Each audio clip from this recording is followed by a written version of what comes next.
Afternoon everyone, how are you all? Hope you all are fine. Standard 6, it's your English lecture today. Today we are going to do chapter number 6, that is how I have suffered. मतलब मैंने कितना सफ़र किया, कितना सहन किया. Okay. Meta was our housekeeper. She was an ordinary woman to whom no one gave a second glance. She came to work for us on one ordinary day. It was so ordinary that no one in my family remembers the day at all. Over the years, however, we learnt that she was far from ordinary. She was different than most people in several different ways, and the impact that she left behind on my family was also quite extraordinary. Meta जो हमारी house keeper, जिसको हम काम वाली by बोलते हैं, शुद्ध language में अगर हम उसको बोलें तो हम उसे काम वाली बाई बोलते हैं, राइट. लेकिन इन लोगों के लिए मेहता थी वो कुछ एक्स्ट्रा ऑर्डिनरी ही थी, उससे भी ज़्यादा, काम वाली से भी ज़्यादा एक फैमिली मेम्बर की तरह थी. वो एक ऑर्डिनरी वूमन थी, साधारण वूमन थी, राइट, जिसको लोग दोबारा नहीं देखना चाहते थे. वो एक दिन हमारे घर काम के लिए आई. हमारी फैमिली के लिए वो एक ऑर्डिनरी डे था, साधारण दिन था, राइट, जिसे हम लोग याद करते हैं.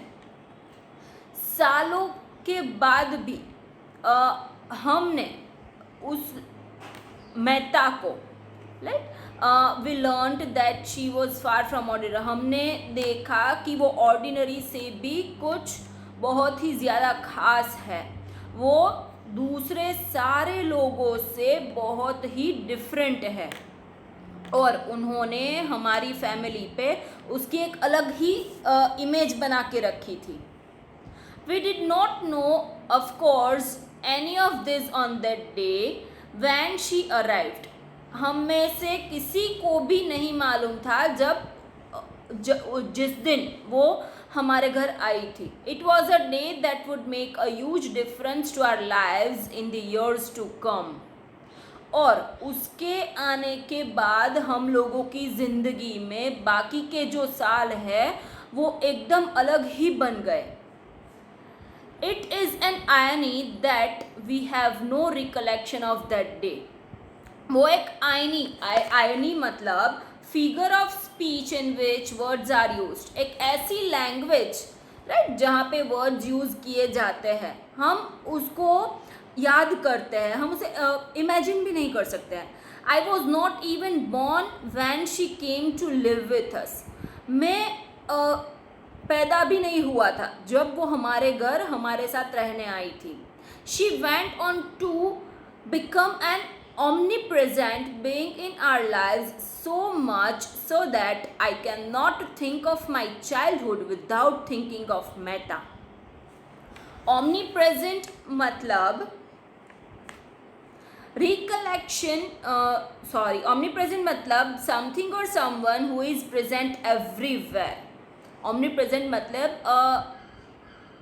ऐसे लोग जो हमेशा हर जगह मौजूद रहते हैं. वो हमारे घर में हर एक जगह रहने के लिए आई हो, ऐसा ही कुछ लग रहा था. और मैं मेरा चाइल्डहुड मेहता के बगैर सोच भी नहीं सकता. I am now here the writer is a lady. So, I am now a married woman with a family and home of my own. अब मैं एक मैरिड वूमन हूँ जिसकी एक फैमिली भी है और ख़ुद का घर भी है. I have still not experienced a day when I do not think of her. मैं एक भी दिन ऐसा मेरा नहीं जाता जब मैं उसे याद ना करती हूँ. She was so much a part of our family that in our neighbourhood we were simply known as the family who had Mehta. वो इनफैक्ट हमारे नेबर्स भी हमारी फैमिली का ऐसा हिस्सा हो चुकी थी कि हमारे नेबर्स है वो भी हम लोगों को इसी तरह जानते थे कि ये वो फैमिली है जिसमें मेहता रहती है. Everyone new her, she could not be ignored. सब लोग उसे जानते थे, कोई भी उसे इग्नोर नहीं कर सकता था. Mehta was a skinny woman. Skinny मतलब थिन, दुबली पतली. Hardly lovable, who terrified my brother and me right from the day one. Mehta एकदम दुबली पतली लड़की थी जिसे कोई भी प्यार नहीं करता था. बहुत ही कम लोग प्यार करते थे, दिखने में ही ऐसी थी इसीलिए. और पहले ही दिन से मैं और मेरा भाई उससे डरने लगे थे. She was as thin as a reed and had a stern face. Stern मतलब ऐसा फेस जिसके गाल ही ना हो पूरे ऐसे. तो रीड मतलब झाल की डाली की तरह एकदम दुबली पतली. वो झाल की डाली की तरह एकदम दुबली पतली थी और उसका फेस भी एकदम ऐसा था. To me, she always seemed like an old and shriveled up flower. Shriveled up मतलब मुरझाया हुआ. मेरे लिए तो वो हमेशा एक बूढ़ी और मुरझाए हुए फूल की तरह ही दिखती थी. She would forever keep on reminding us that she had once a beautiful girl. वो हमेशा हम लोगों को यही कहा करती थी कि वो पहले बहुत ही सुंदर लड़की थी. Her blue eyes were sharp and she had a trademark burn that gave her face a look of seriousness. उसकी आइज है वो एकदम शार्प और ब्लू थी और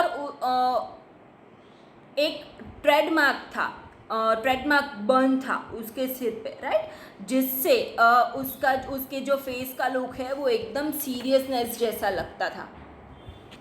I did not know much about her past. मुझे उसके पास्ट के बारे में कुछ ज़्यादा मालूम नहीं है. The few things that I knew made me curious about her. लेकिन कुछ ऐसी चीज़ें थी जिससे मुझे उसको जानने के लिए मैं एकदम क्यूरियस थी. She had migrated from Germany in the early 1920s. वो जर्मनी से आई थी 1920s में. शी वॉज अलोन दो she did talk about nephews and nieces back home. वो अकेली ही थी लेकिन फिर भी वो हमेशा अपने नेफ्यूज और नीसेज के बारे में ही बात करती रहती थी. As long as she lived with us no relative ever visited her. जब तक वो हमारे साथ थी मैंने कभी भी उसके एक भी रिलेटिव को उससे मिलते हुए नहीं देखा था. Her English was poor and heavily accented. उसका इंग्लिश बहुत ही पुअर था एंड हैविली एसेंटेड मतलब influenced by a particular accent. तो उसका इंग्लिश वो बहुत ही पुअर था. We often joked about her English. हम हमेशा उसके इंग्लिश का मजाक उड़ाते रहते थे. My brother Edward mimicked her speaking style. This irritated her to no and.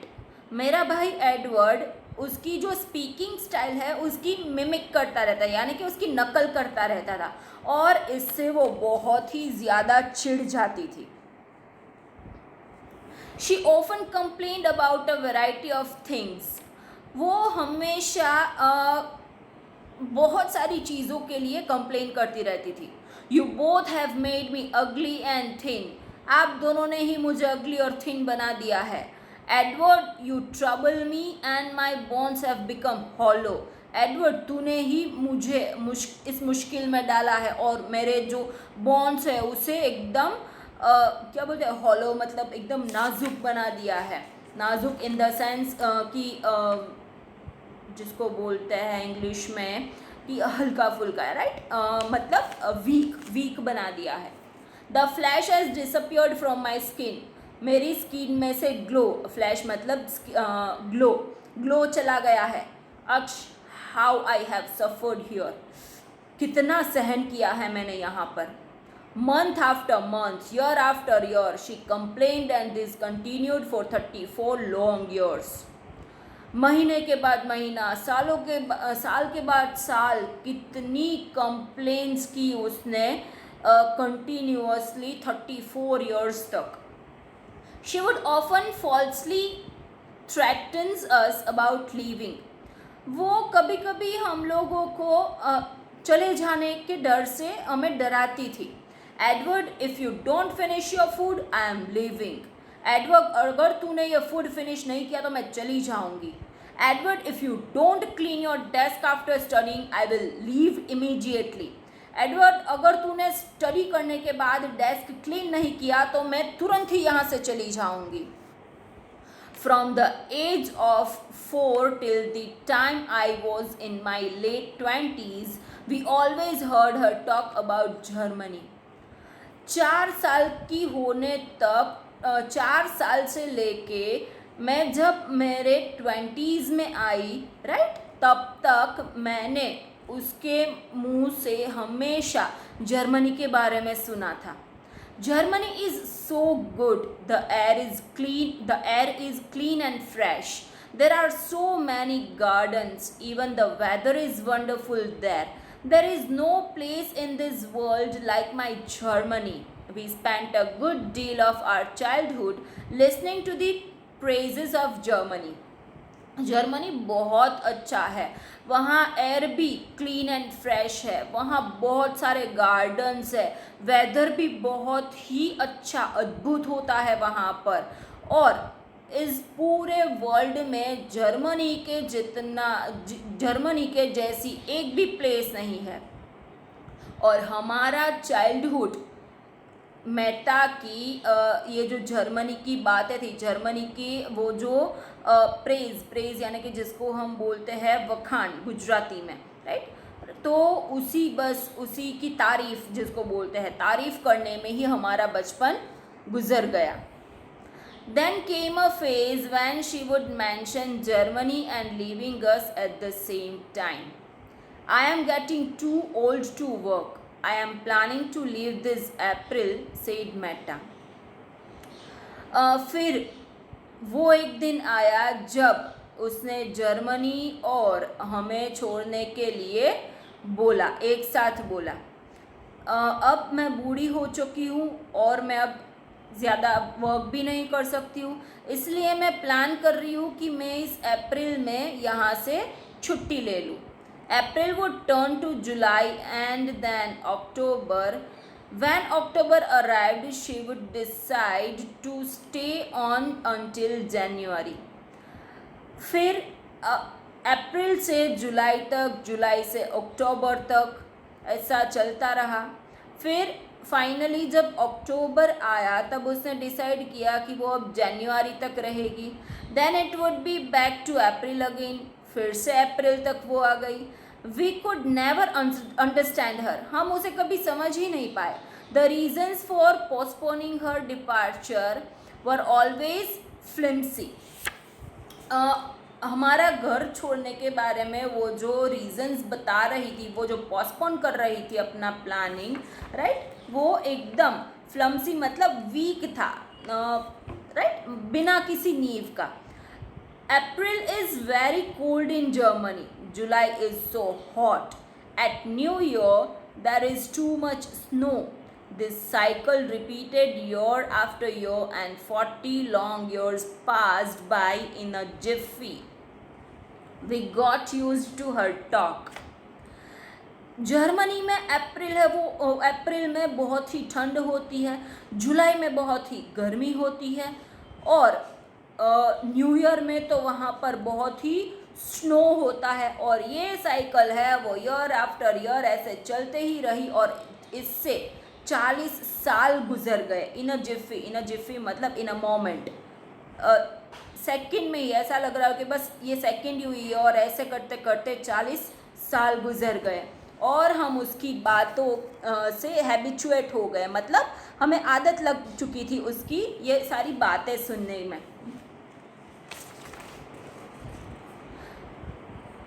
One mystery that would never solve was how Mehta managed to converse with my mother. एक mystery है कि जो हम जिसे कभी भी सॉल्व नहीं कर सकते हैं कि मेहता हमारी मम्मी के साथ बात करने में कैसे मैनेज कर लेती थी. My mother a Spaniard had equally bad English speaking skill if not worse. मेरी मम्मी जो एक स्पेनियार्ड है, जो स्पेन में रहते हैं उसे स्पेनियार्ड बोलते हैं, एक स्पेनियार्ड है जो इसकी तरह ही एकदम उसकी इंग्लिश स्पीकिंग स्किल है वो एकदम ही खराब थी. Edward and I endlessly joked about her English. Edward और मैं हमेशा उसके उसके जो इंग्लिश बोलने का तरीका है उसका मजाक उड़ाया करते थे. She would be embarrassed at times but still we continued. वो हमसे एकदम चिढ़ जाती थी लेकिन फिर भी हम हमारा करना चालू ही रखते थे. Once Mehta was around when Edward and I were teasing mother about something that she had said. एक बार जब मैं और एडवर्ड मेरी मम्मी ने कुछ बोला और हम उसे चिढ़ा रहे थे तब मेहता हमारे आजू बाजू में ही थी. I earned a severe tongue lashing from Mehta that day. और उस दिन मैंने मेहता को कुछ ऐसा सुनते हुए देखा कि मैं एकदम शॉक्ड हो गई. Mehta scolded me saying, "You know, make fun of your mama and her talk." उसने मेहता ने मुझे गुस्सा करते हुए मुझ पे गुस्सा करते हुए बोला कि आप अपनी मम्मा और उसकी बातों का कभी भी मजाक मत उड़ाया करो. Have respect for her, you know. उसकी रिस्पेक्ट करो. Good English know make a good mama. You know get another mama. I never forgot this incident. आपको अच्छी इंग्लिश चाहिए, राइट. मम्मा चाहे कैसी भी हो, उसे इंग्लिश आता हो या ना आता हो, लेकिन एक अच्छे इंग्लिश से अच्छी मम्मा नहीं बनती है, राइट. और आपको कभी भी दोबारा दूसरी मम्मा नहीं मिलेगी. और ये इंसिडेंट मैं कभी भी नहीं भूल सकती. मेहता वॉज अ श्रू who fought with everyone she knew. My parents, brother, neighbours, everyone. Mehta एक ऐसी लड़की थी जो सब लोगों से लड़ जाती थी. मेरे पेरेंट्स, ब्रदर, नेबर्स, सब लोगों से. In fact she was seldom pleased with anyone और anything. Everyone called her the old maid grum. In fact वो तो एक सब लोगों से इस तरह बिहेव करती थी, सब लोगों के साथ ऐसे रहती थी कि सब लोग उसे ओल्ड मेड ग्रम्प बोलते थे. We knew she was difficult to please but we kept on trying. हमें मालूम था कि उसे हैंडल करना बहुत ही डिफ़िकल्ट है लेकिन फिर भी हम ट्राई करते थे. We would buy gifts for her on occasions like Christmas, New Year, birthdays etcetera. हम हमेशा स्पेशल ओकेजन्स पे उसके लिए गिफ्ट्स लाया करते थे like Christmas, New Year, birthdays etcetera. We would bring scarves, gloves, brooches and many small knickknacks. Knickknacks मतलब small inexpensive objects but of great importance to the owner. निकनैक्स मतलब ऐसी छोटी छोटी चीज़ें जिसका कोई मोल नहीं होता है लेकिन फिर भी वो इम्पॉर्टेंट होती है, राइट. एंड श्रू, ऊपर एक वर्ड आया था श्रू. श्रू का मतलब अ बैड टेम्पर्ड वूमन, मतलब उसका जो दिमाग है वो बहुत ही वो गुस्से वाला, राइट. वो बहुत ही गुस्से वाली थी. हम उसके लिए स्कार्फ्स, ग्लोव्स, ब्रशेज और बहुत ही ऐसी छोटी छोटी चीज़ लाया करते थे. Hoping that she would B pleased, ये सोच के कि वो शायद हमसे खुश हो जाए. It was surprising that she would accept the gifts but never wear or use them. हम ये देख के एकदम सरप्राइज हो गए थे कि वो हमारे गिफ्ट्स ले तो लेती थी लेकिन कभी उसने उसे पहना और ना ही कभी उसका यूज़ किया. She would merely unwrap each gift, grunt and abruptly put it away. Grunt मतलब अलो, short and guttural sound to show disgust. वो शायद ही कभी गिफ्ट को अनरैप करती थी, मतलब खोलती थी. I never recall her wearing any of them even once. मैंने कभी भी उसे एक भी चीज़ एक बार भी पहनते हुए नहीं देखा. Even the expensive and delicate Spanish shawl mother gifted her once was never used.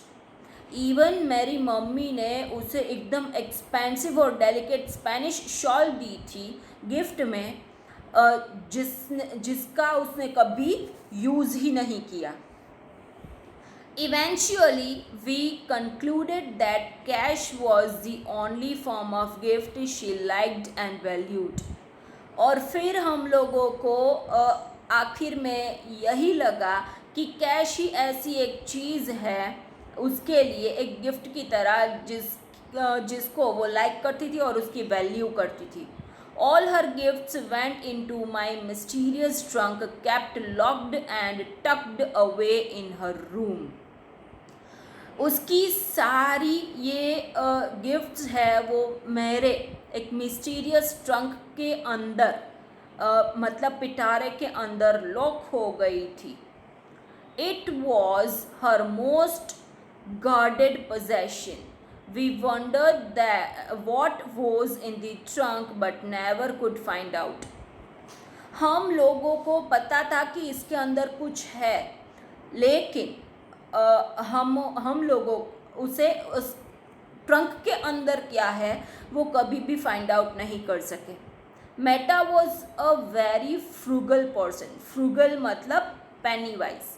If Meta was left to herself, she would resort the extreme money-saving practices like buying the cheaper meat, never stocking up on enough food for the family. Mother kept a constant watch on her and admonished her, but she remained unchanged. Admonished मतलब scolded. Meta एक बहुत ही कंजूस type की थी. फ्रगल मतलब पेनी wise मतलब कंजूस type की. मेहता है वो एकदम कंजूस टाइप की पर्सन थी. वो हमेशा अपने मन की ही करती थी. मतलब उसे कभी हम लोगों ने उसे बाहर भेजा हो कुछ भी लेने के लिए, राइट, तो वो हमेशा पैसे बचाने के चक्कर में ही लगी रहती थी. वो एकदम चीप मीट लाती थी, फिर कभी भी ज़्यादा फूड का स्टॉक नहीं रखती थी.